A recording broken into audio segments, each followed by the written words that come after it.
Good morning, everybody. Our scripture this morning is from 1 Samuel, chapter 19. War broke out once more, and David led the troops into battle with such fury that he defeated the Philistines, and the defeated Philistines retreated before him. Once more, an evil spirit from the Holy One came upon Saul as he sat at home holding a spear. Nearby, David was playing the harp. Saul attempted to pin him to the wall with the spear, but David escaped as Saul drove the spear into the wall. David fled and made good his escape. That same night, Saul sent messengers to watch David's house with the intention of killing him in the morning. But David's wife, Michal, said, "If you don't flee tonight, you will be dead in the morning."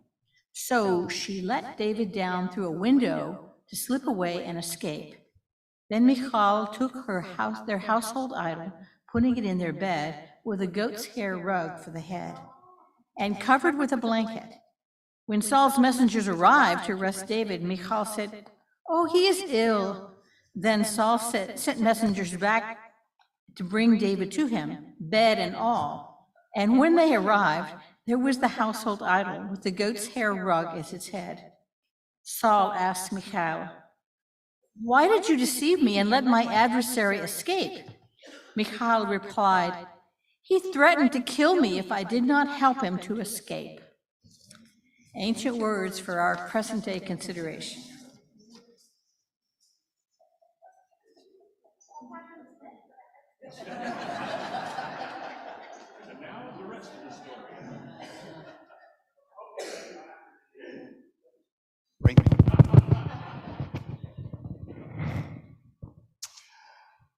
Okay, it's strange, I'll admit it.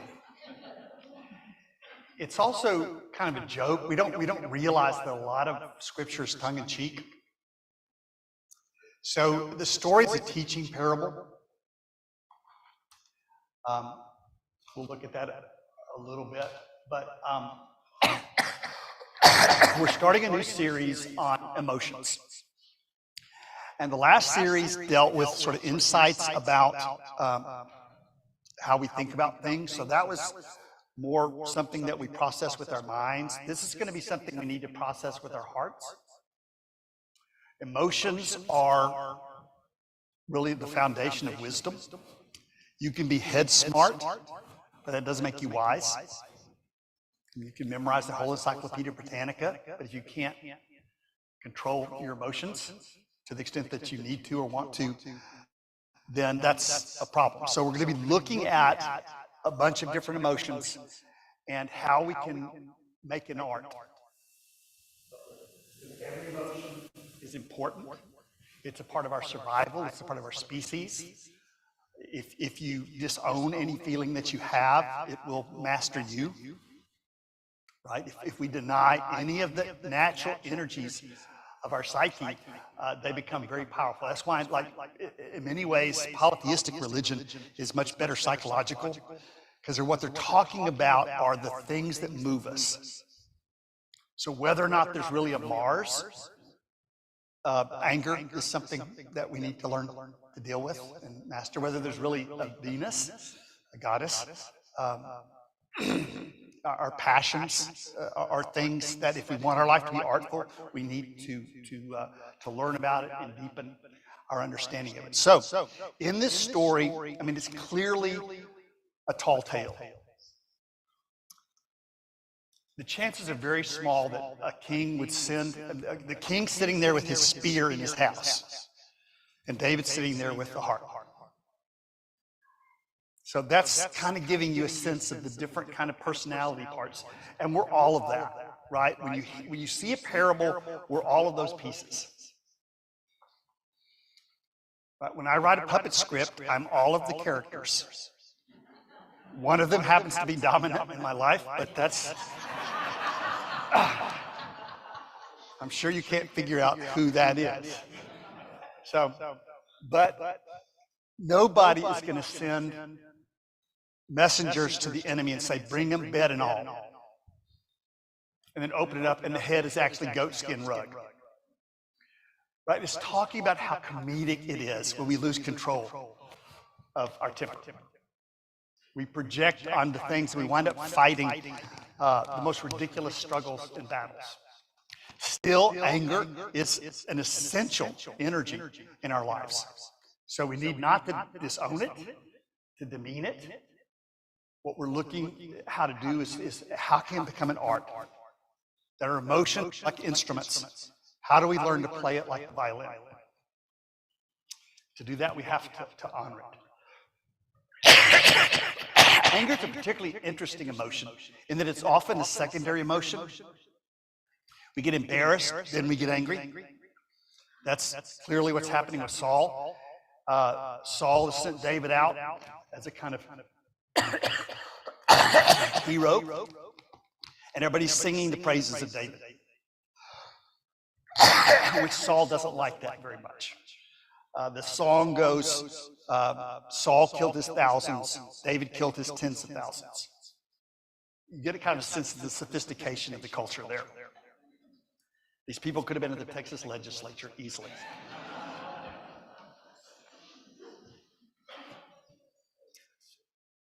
So, to realize that if you're getting angry to deal with another emotion, it's probably not going to work.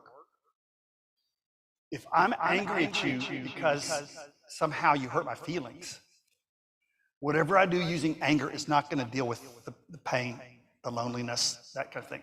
But I have to go through the anger to realize what that was that really motivated me. And this is something we have to do our whole lives, and nobody masters it completely. I don't think I want to meet anybody that did. So it takes humor, it takes compassion. This morning, when I get to church like really, really early, I don't want to be interrupted.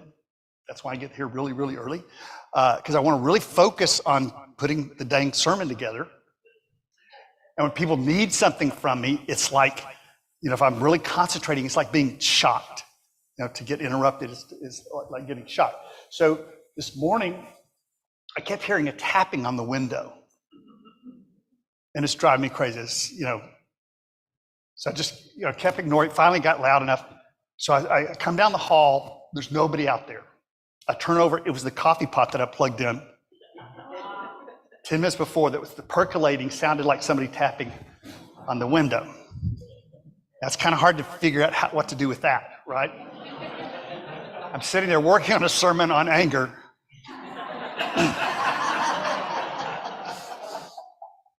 So hopefully you can do better than me with this. But I think, we're just not fully human if we don't lose our way from time to time. That's getting lost is a part of finding what we're looking for in life. The times when we think we're wandering are sometimes the most important parts of our lives as far as deep insights for living. So what I'm going to try to do today is see how anger is a very important energy, but it takes an artfulness to deal with it. Anger teaches us to focus. We can get tunnel vision very easily with anger. It's important to be able to focus on what's threatening us or hurting us or endangering us. So it's a survival mechanism. But somebody was telling me after church that they took defensive driving. They said when you're angry, your peripheral vision narrows, which works out pretty dang convenient for me for that first point. Also remembering that what we're trying to get to is happiness. And we'll look at each one of these. But the thing about anger is that it's easy to get addicted to that adrenaline kind of thing. And we need the energy, we need the adrenaline, but it needs to be focused towards what we want and not just what we're against. You may see this having some application for our national politics right now. And then finally, to think about the future. That part of what anger does is make us feel like if we don't do it right now, if I don't push this button and send the email right now, it's just not going to feel right. But usually it doesn't feel like that 4 minutes later. You know what I'm saying? So just to inform anger, thinking about the future. What is this going to feel like tomorrow after I've done this? Okay, so those are the three things that we're going to look at. First one is to remember that we want to be happy. Fox News very masterfully was able to reroute people into outrage. And people got addicted to the outrage and would turn into the news just to see what creep had done something wrong. And you'd be disappointed if you didn't get angry. Then MSNBC and the liberal groups started doing the same thing. I was very disappointed when Stephen Colbert, when he did his first show, it was so satirical, it was brilliant, but it wasn't attacking the right. It was doing a satire, which is to reveal the boundaries, the comedic boundaries of the line of thinking. But now when you watch, he's making fun of the people themselves, right? Their weight, their appearances, this kind of, that they're old. That's very different. You've lost humanity when it gets to that. And that's never going to beat fascism, right? The Martin Luther King thing, hate cannot cast out hate. Only love can do that. That's hard to trust. But we remember we want to be happy. And so the anger is important, but it's got to be at the service of what we want to make us happy, kind of thing. You think about how anger feels, it will give you information. It's very tingly. It feels hot. If it had a color, it would be red, kind of thing. And you just kind of sense of what it feels like to your body. And then that will give you a lot of information about how to turn it into art. But to not think of it as a problem like you're trying to fix a car, it's more like an instrument that you're learning how to play. So the first thing to learn or to remember, to remind your anger, is that the purpose of this is to be happy and help other people be happy.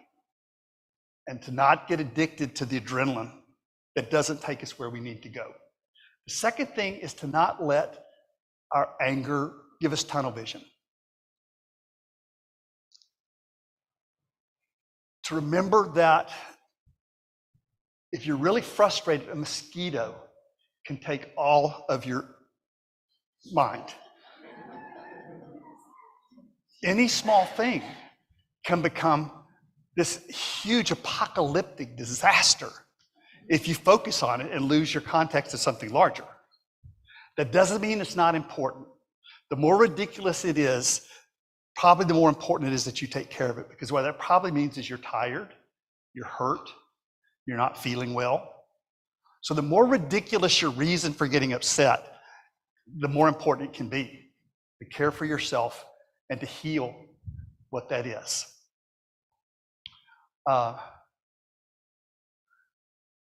It really helps to realize most people are not living in the whole world.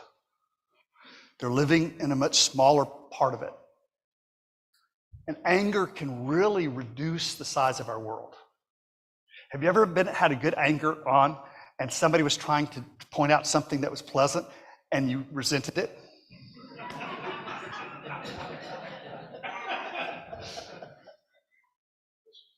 I realized when I got sick in October, I was getting mad at people for being happy. You know, because I felt bad and their laughter was like, you know, ice pick in the ear.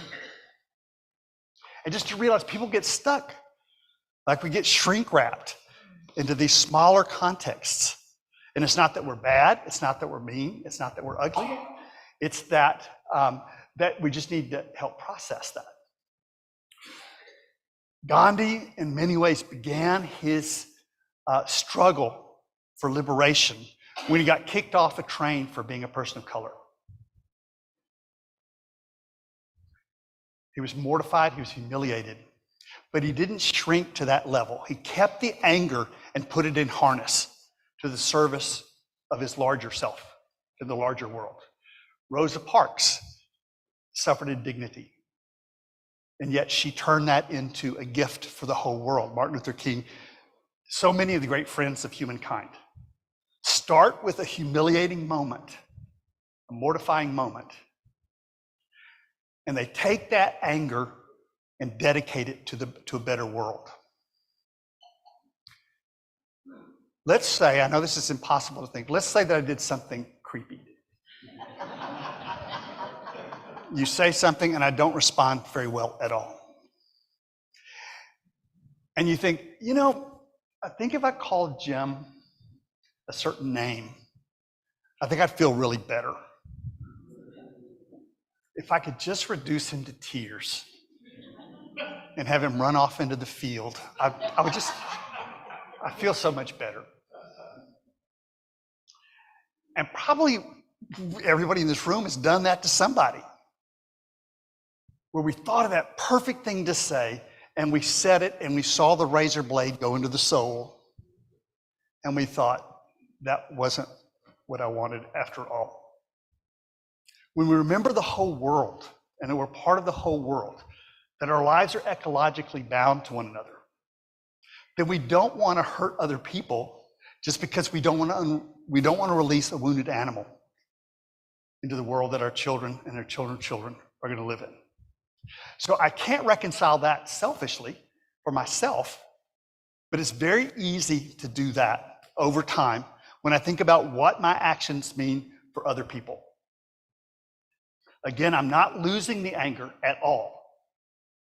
I'm just broadening it, where it's in harness, in the service for a noble cause. Then the last thing, first thing is remembering that we want to be happy. Second thing is remembering that we want to live in the whole of things.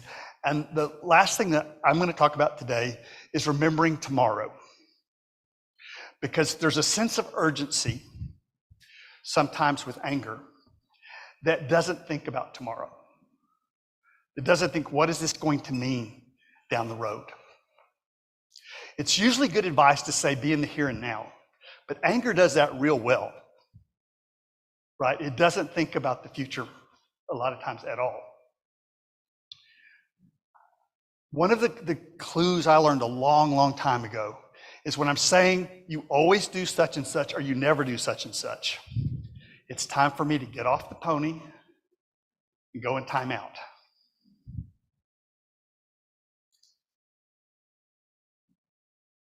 When we kind of try to simplify things, it's like a Dirty Harry movie where the person is always bad, completely bad.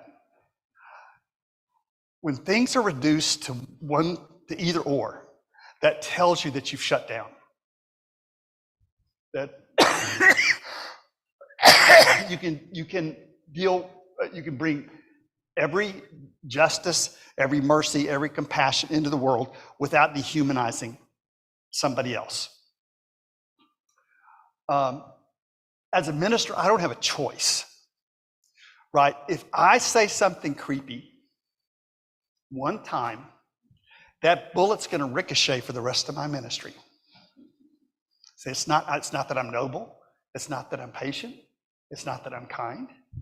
It's survival, right? And I learned that real early. This cannot be the place I do tit for tat. And I think if you think about the future, what kind of a future do you want to have? Then you're going to give as few ricocheting bullets out there in the world as you need to. It's kind of funny in the Jewish tradition, tall tales were very common when it came to spiritual things. And the story that has kind of comedic sense of David against Saul, it's like it's trying to give us a sense of humor for our own anger. When Scripture says that God is slow to anger and abounding in steadfast love, literally in Hebrew, that says that God has a long nose. And the reason it does it like that is anger, the sensation you have is of the rippling, the heat across your face. And so they get that across. The fig leaves that Adam and Eve, it's that the prickly shame feeling. They're very embodied. So what they're trying to say is, by saying God has a long nose, that's saying it takes a long time for God to get angry. For the face to heat up takes longer. So what I think is being suggested here is not that we lose anger, but that we not let ourselves get triggered by every small thing that comes along. That we have some kind of a threshold so that we're in control of our lives and we don't feel like we're bouncing around and we don't feel like somebody else gets to push our buttons. Think how much stronger we would be if nobody else could push our buttons. Now, I can't do that, but I'm suggesting that you do that. At some point, it's just, you get tired, right? You get tired of getting upset. So I think what it's saying in the long term is remember the future, remember your goals in life, and to the extent that you can, give as much of your energy to that and as little to focusing on the problems, as much on the solution as you possibly can. So we're looking at the different emotions, not as problems to fix, but as instruments to learn how to play. In anger, we wouldn't be here as a species if we didn't have anger. It's power, it's courage, it's all of that. There's just an artfulness there. And stories like the one that we looked at today just remind us that we want to be happy, so we don't want to burn down the whole farm because somebody did something bad. Second, that we want to live in the whole world. We want other people to be happy. So that gives us a larger sense of what happiness means. And then finally, that we remember tomorrow. That there's very little that's worth destroying relationships. Sometimes you have to, sometimes you don't have a choice. But if you can make that decision out of hope for something better, then I think anger becomes a very beautiful thing. I want to close with a quote by a Presbyterian minister. I don't know if I've ever quoted a Presbyterian minister before. Frederick Buechner is a Presbyterian minister who died this year. I think they said he wrote 36 books. This is his statement about anger. Of the 7 deadly sins, anger is possibly the most fun. To lick your wounds, to smack your lips over the grievances long past, to roll over your tongue the prospect of bitter confrontation still to come, to savor to the last toothsome morsel both the pain you are given and the pain you are giving back. In many ways, it is a feast fit for a king, I might say, or a queen. The chief drawback is that what you are wolfing down is yourself.